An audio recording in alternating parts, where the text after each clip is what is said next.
Hello guys! Hi beautiful people out there! For today's video guys, papakita ko sa inyo at samahan nyo ako sa aking paglalakbay para mayroon kayong idea kung anong klaseng lugar ito. Ang klima na ngayon nandito is sobrang init.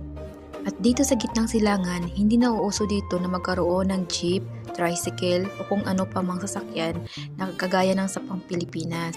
At sa sobrang init ng panahon, wala kayong makikitang naglalakad sa daan, lalo na yung mga taga-lokal, lumalabas lang yan sila pag gabi na. At karamihan sa mga workers na nandito is mga foreign, lalo na yung mga construction worker, nagtatrabaho nagbabali sa daan o kung ano pa man ay hindi mga lokal.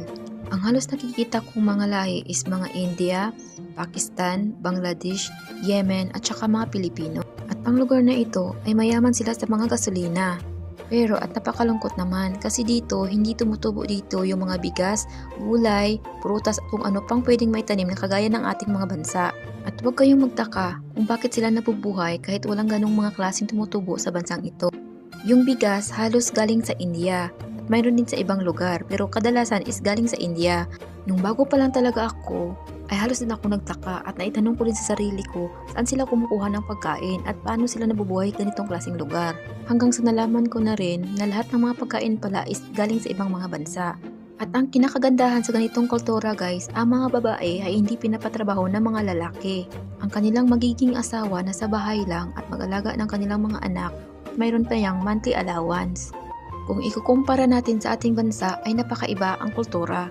Dito, bihira dito yung mga sayawan at kung anong galaan na kagaya ng sa Pinas. At kung ikaw ay Christian na nandito sa gitnang silangan, bawal ka din makipag-usap sa mga lalaki. O siya, napahaba na tayo ng kwento. Bibili ako ng watermelon. Ang lalaki ng mga watermelons. Just isa. Ayan. Oh my God. Too much lucky. Ito yung market kung saan kami namimili lagi. Daming tomato. Yellow. Ito yung pusa. Tomato. Ito ang lalaki. Super.